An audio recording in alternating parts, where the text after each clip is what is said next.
right, now his fabulous cuisine fills tummies from coast to coast, but his big personality fills your heart. Eddie, how you feeling? I'm feeling great. What a great opportunity this is, huh? Yeah, man. It's not your first time in Haiti, though. No, it is not. I've been here 4 times before. Four and times. Every time is better and better. Wow, what brought you here the first time? The first time was vacation and just learning about the cuisine and stuff and learning about the people, and just every time gets better and better. And what keeps bringing you back? The people and the food, yeah. And obviously the Haiti Food and Wine Festival this week. So, and it's been amazing, just amazing. Isn't Stefan a great guy? Yeah, Stefan's been great. I mean, how'd you meet him?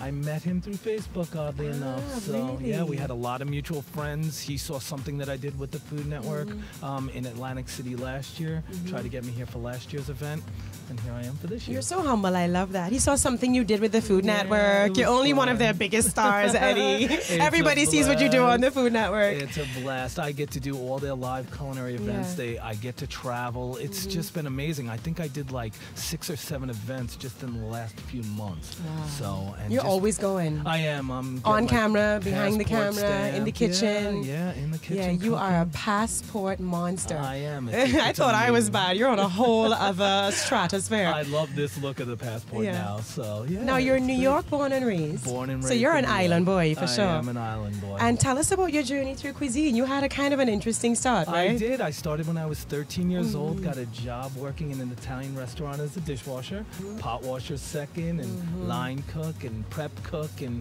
then I went to culinary school up in Johnson and Wales, and it's just been amazing. I got out of school. I traveled to Colorado. I traveled the country. I learned about our cuisine, and then I've been traveling Europe and traveling the islands, which is my favorite place in the world. But you weren't always traveling, right? You had your own restaurant business I at one did, point? but when I did, I've owned 4 restaurants, and while I owned my restaurants, I did travel. You know, I always took time to come down and recharge the batteries down here. And what made you shift from restaurateur to traveling chef connoisseur? Great question. I don't know. It just kind of happened, you know.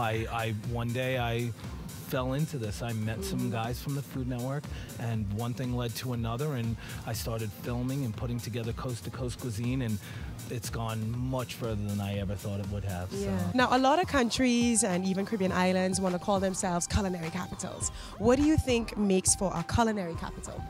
Well, I think they all have their own display of foods and cuisines, and you know what it is? It's also history. It's like what your grandmother made this, or you know, somebody, your mom made that. So I think it's just bringing all of those items forward, you know, and putting them into a dish, and the love and the, you know, just the beauty and everything that goes into the food, you know. Yeah. So, I mean, you look at Jamaica, how many different versions of jerk is there? You know, there's hundreds. You know, everybody's got a different recipe for jerk in Jamaica. You go to Turks and Caicos and they got a million ways to do conch. Right. Yeah. It's the same thing. So, and you pick these local fish that are caught daily. It's just, there's nothing better, you know. I mean, that's what this is all about. Now let's talk about sustainable culinary art. You know, culinary works that help grow economies, that help promote developing regions like the Caribbean. What's your perspective on that? Well, you know, it's funny because even like take here, for example, they're trying to get the produce and all that grown locally. The fish here, like bought and purchased and caught and utilized and all that. And I think that's what these islands really have to work more on, is working on being self-sustainable, you know, and then leaving less of a footprint, if you will, you know. I hate to say that carbon footprint thing, but, you know, just having and utilizing what you have here, you know. And they have, I mean, this island with just the fruits and the vegetables, it's fantastic, you know. This event has been amazing. I've heard about it in the past. I know this is, I think, their 4th year doing it, and we've been treated like royalty. They've taken us to some of the most amazing restaurants here, and it's just, Haiti is beautiful, you know. Now, I talk about your big heart, Eddie, because you've also given back during your time here in Haiti.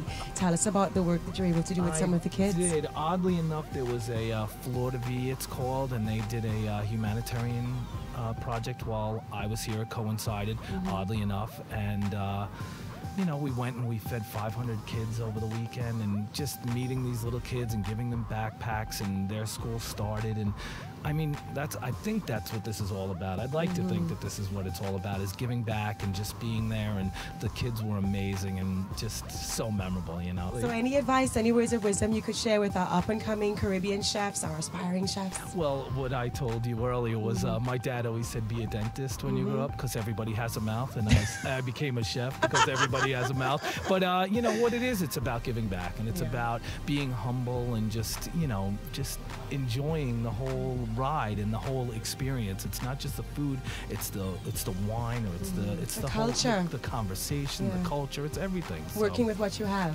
That's it. Whether you're from New York, that's it, or you're from Haiti. That's it, from coast to coast, right? Nice. I feel we're going to catch up with you again in the near future, Eddie. What's next for you when you leave the island? I have the Philly Food and Wine Festival in Philadelphia. I have Washington and New York also before the end of the month, so I have a bunch. And then we're filming Coast to Coast Cuisine again January, February, and March, and that should air Food Network as well. So, nice. Yeah, it's been Good great. luck, Eddie. Thank you. And thanks again for your time. It was my pleasure, Jeanille. All right, watch Eddie chop it up. We'll be right back.